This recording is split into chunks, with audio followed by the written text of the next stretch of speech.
नमस्कार, आप देख रहे हैं पंजाब केसरी राजस्थान और आपके साथ हूं मैं सौरभ दुबे। इस वक्त प्रदेश की सियासत में जो सबसे बड़ा राजनीतिक मुद्दा है वो है मानसून सत्र को लेकर। ये एक ऐसा मुद्दा है जिसपे न सिर्फ पक्ष या सत्ताधारी बल्कि विपक्ष को भी लंबे समय से इंतजार है। सवाल है कि इस मानसून सत्र में आखिर कौन से मुद्दे उठाए जाने वाले हैं, क्या प्रतिक्रिया होगी, क्या सरकार उस पर जवाब देगी और आखिर इसका निष्कर्ष क्या निकलेगा। तमाम सारे जो आरोप प्रत्यारोप और जो सवाल है खासतौर पर जनता के हैं, उसको लेके हम आ गए हैं आपके साथ। और हमारे साथ इस पूरे मुद्दे पर तफसील से चर्चा करने के लिए मौजूद है कांग्रेस प्रवक्ता राजेश कटारा जी और भाजपा प्रवक्ता हितेंद्र शर्मा जी।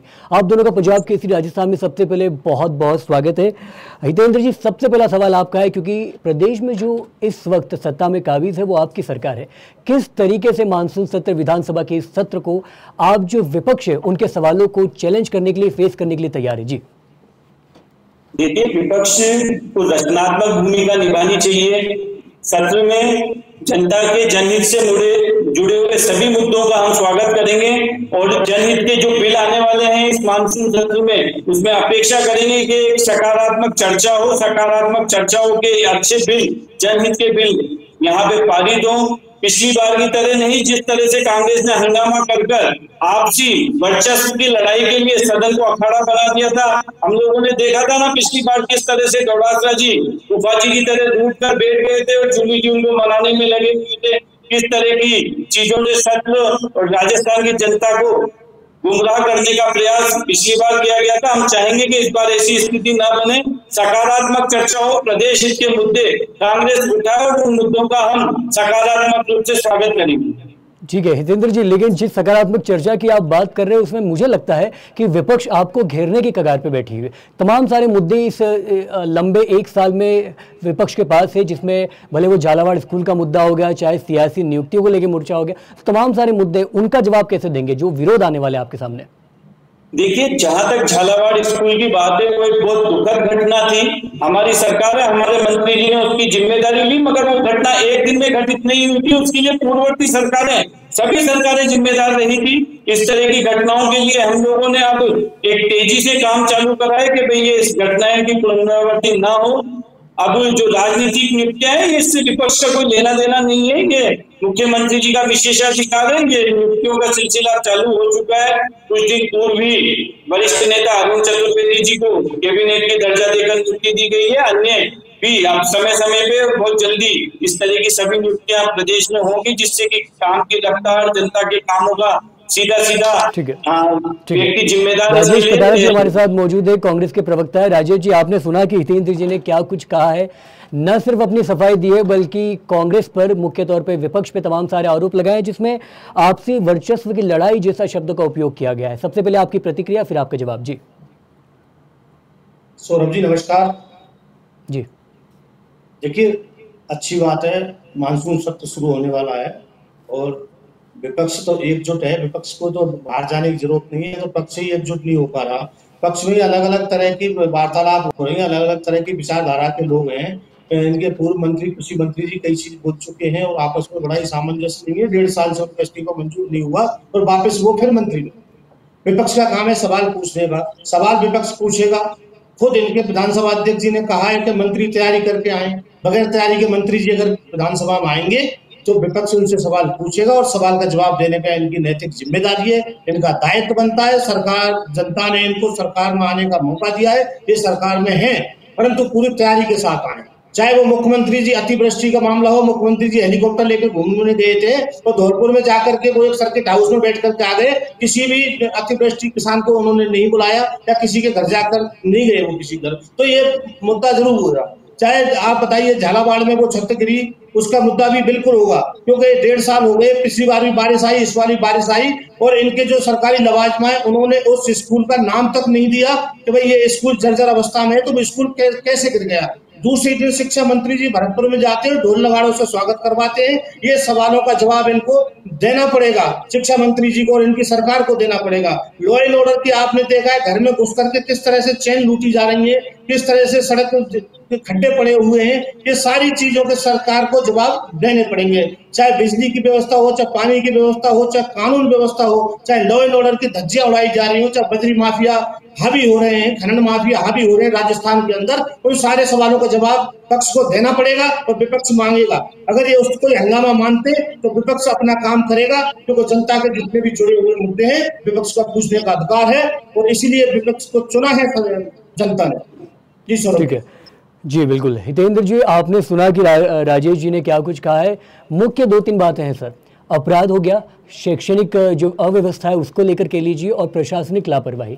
ये 3 आरोप तो आप पर सीधे लगाए जा रहे हैं। मैं पहले समझना चाहता हूं कि आप इन आरोपों से सहमत है कि नहीं, और दूसरा अगर नहीं है तो इसका जवाब मैं आपसे जानना चाह रहा हूँ। जी नहीं, आरोपों से सहमत होने का सवाल ही नहीं उठता।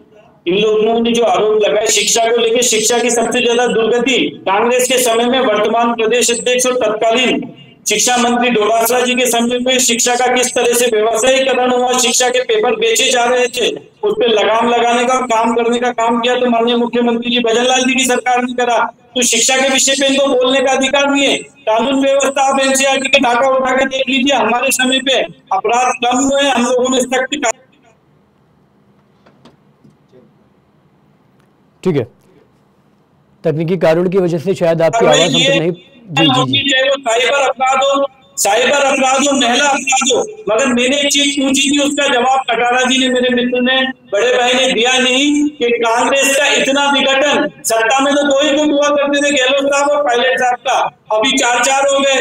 डोटासरा साहब इस सत्र में आएंगे या नहीं आएंगे, इस पे पहले ये प्रकाश डालें कि अभी भी वो भोपाल जी की तरह रूट के घर पे ही बैठे रहेंगे कि सत्र में आएंगे।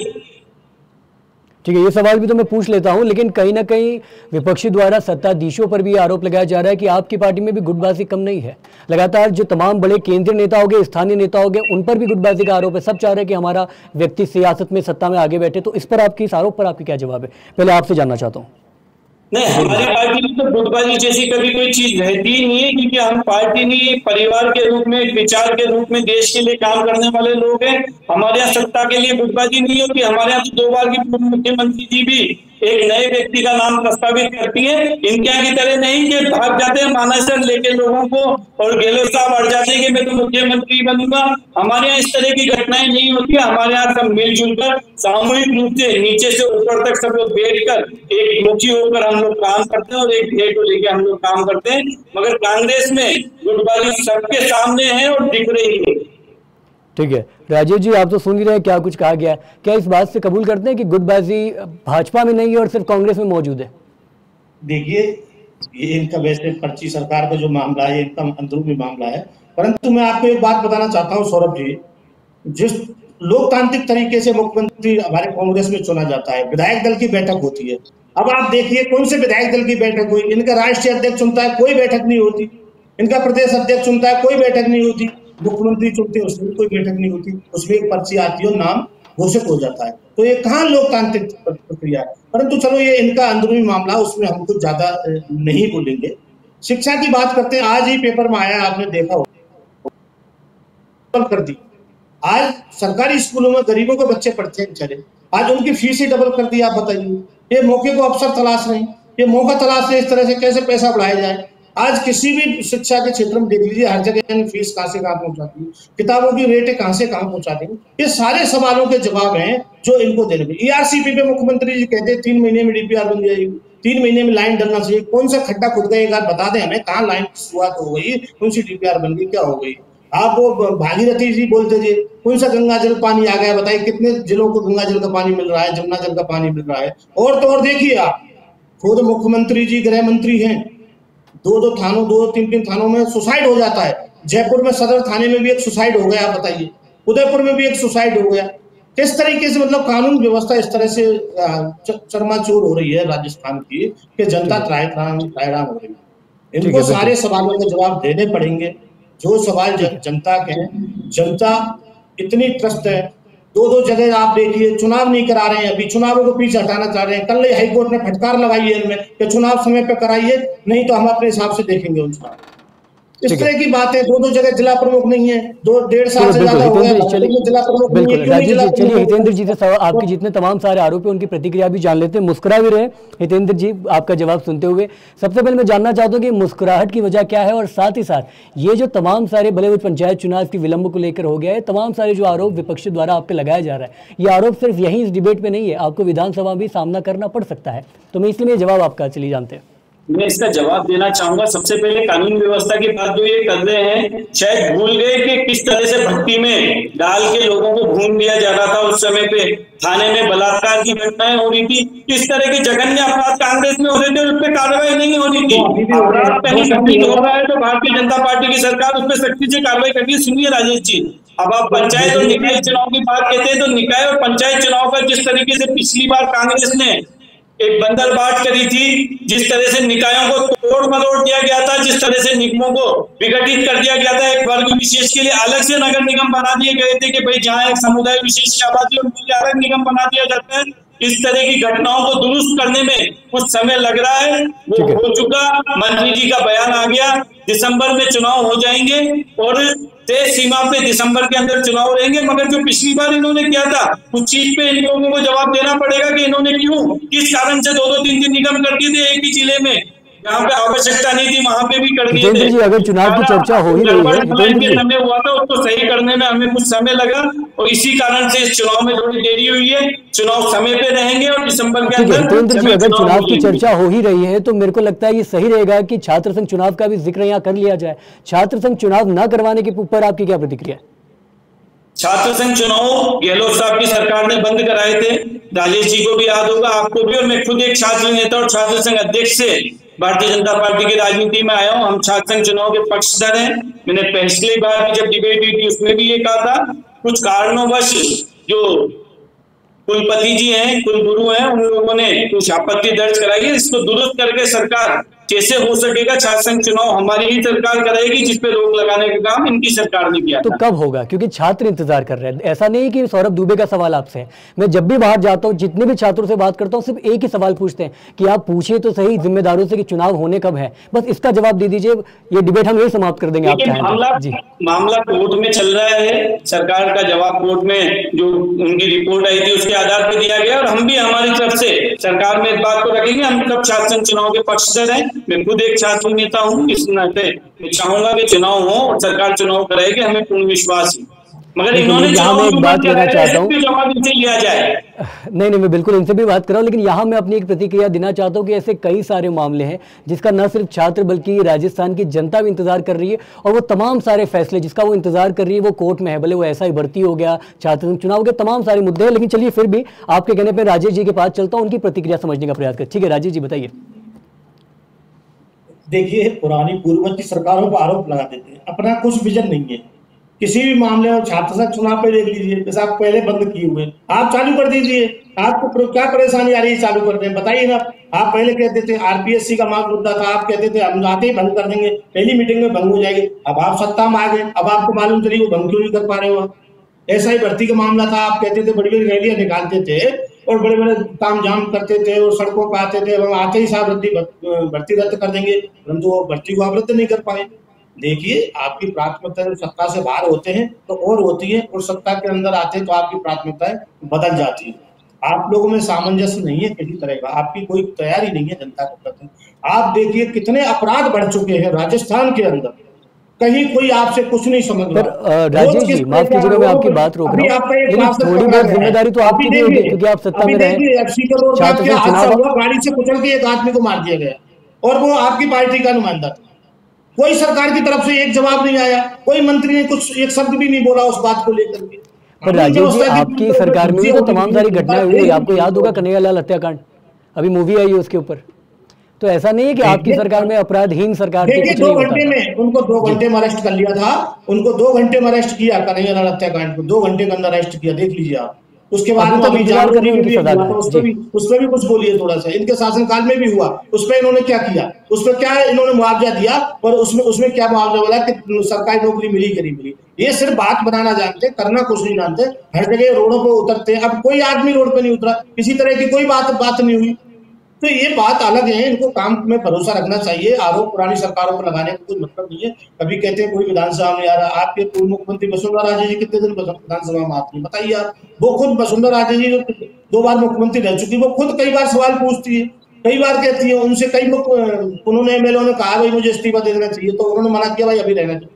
तो इस तरह की बातें हो रही हैं। ये अपनी सरकार को संभालें और जनता की जनहित से जुड़े कामों को करें, जनता की तरफ देखें। जनता ने आप पर भरोसा जताया है। 1.5 साल में आपसे जनता पूरी तरह से उब चुकी है, और उससे घबरा करके आप जिला प्रमुख का चुनाव तक नहीं करा पा रहे हो। आप 1.5 साल में देखिए, 1.5 साल से क्यों नहीं भरतपुर को जिला प्रमुख मिल रहा? आप मुख्यमंत्री जी का गृह जिला है, मैं क्यों नहीं दे रहे हो आप जिला? गंगानगर में क्यों नहीं जिला प्रमुख दे रहे हो आप लोग? आप 6 महीने में चुनाव कराने की बाध्यता होती है, क्यों नहीं हो पा रहे आप चुनाव? ठीक है, आपकी जीत डिबेट कर चुनाव करा लेते हैं धौलपुर में, थोड़ा सा समय का अभाव है, इसके चलते हम जल्दी बात निपटाएंगे। अब आइए हितेंद्र जी के पास चलते हैं और आपके तमाम सारे आरोपों का जवाब भी जान लेते हैं। हितेंद्र जी संक्षेप में समझा दीजिए ताकि हम डिबेट को समाप्त कर सके। जी हितेंद्र जी। देखिए, राजेश जी आरोप लगा रहे हैं कि जनता भारतीय जनता पार्टी की सरकार से ऊब चुकी है। ऊबी हुई जनता ने अभी इन्हीं की जीती हुई जो उपचुनाव की 6 सीटें थी, 6 सीट में से एक भी सीट भारतीय जनता पार्टी के पास नहीं थी, इन्हीं के पास थी सारी सीटें। उनमें से एक सीट जैसे तैसे करके ये जीत पाए हैं 2000 वोटों से। बाकी 3 से 4 जगह पे इनकी जमानतें जब्त हो गई थी। तो जनता ने तो जवाब दे दिया कांग्रेस को। अगर आप जनता की ही बात करते हैं तो जनता की परीक्षा में आप और हम दोनों बैठे थे, उसमें से जनता ने हमें डिस्टिंक्शन और आपको C grade, D grade, E grade, जो भी ग्रेड हो सकती है वो ग्रेड देकर, और आपको पता है आप तो 4 जगह 3 जगह जमानत जब्त करा के बैठे हुए। तो जनता में आपका कोई विश्वास नहीं बचा। जनता ने आपको सरकार में लाया। हितेंद्र जी आप जिनसे बात सरकार में लाया 2023 के बीच में आप लोगों ने पूरे 5 साल आपसी झगड़े में निकाल दिया। अब पूरे विपक्ष में आप लोग बैठे हुए, विपक्ष में आप लोग आपस में लड़ रहे हैं। जनता देख रही है किस तरीके से गुटबाजी चलती है। पहले प्रदर्शन करते हैं, उसी मुद्दे पे अलग मीटिंग करते हैं, डोडासरा जी अलग जाते हैं, चूली साहब अलग जाते हैं, चूली साहब डोडासरा की माफी मांगते हैं तो डोडासरा जी रूस कर और सत्र का बहिष्कार कर देते हैं। तो आपको इन विषयों में बोलने का अधिकार नहीं है। जनता आपको नकार चुकी है। आने वाले पंचायत और निकाय चुनाव में कांग्रेस को चूपड़ा साफ करके जनता इस राजस्थान से आपकी विदाई तय कर देगी। ये सच है। हितेंद्र जी एक छोटी सी बात मैं ऐड ऑन करना चाहता हूं। आपने बोला है कि सरकार इनको नकार चुकी है, लेकिन यही सरकार है, यही लोग हैं जो लगातार केंद्र में लगातार पक्ष दर के ऊपर आरोप लगा रहे हैं कि वोट चोरी जैसा गंभीर आरोप। और मुझे लगता है कि वोट चोरी का ये जो मामला है वो कहीं ना कहीं मानसून सत्र में भी इसकी गूंज सुनाई देगी। क्या लगता है आपको इस पर? फिर आपका जवाब क्या होगा? राहुल गांधी जी तथ्यहीन बातें करने के लिए पूरे देश और दुनिया में प्रसिद्ध हैं। जिस तरह की वो बातें करते हैं, राहुल गांधी ने कभी गलत नहीं कहा। आप गलत कह रहे हो। राहुल गांधी जी ने जो कहा है जितेंद्र जी, वो बिल्कुल सही कहा है वोट चोरी का। आप बताइए, चुनाव आयोग कठपुतली बना हुआ है सरकार की। चुनाव आयोग क्या क्या मानता है चुनाव आयोग? शपथ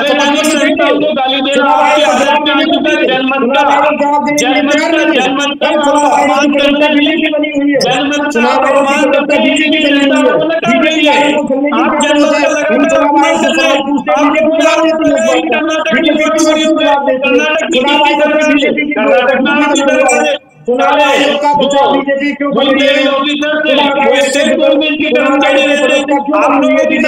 हम चुनाव आयोग से सवाल पूछते हैं, आप जवाब क्यों देते हो? बीजेपी बनने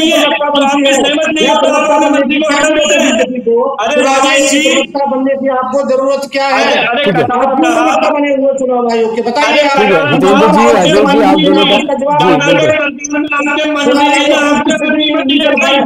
उन लोगों को सामने ला दिया जिनके लोगों को मरा दिखा दिया। हितेंद्र जी, राजेश जी, एक बार फिर आप दोनों का शुक्रिया पंजाब के राजस्थान की जुड़ने के लिए।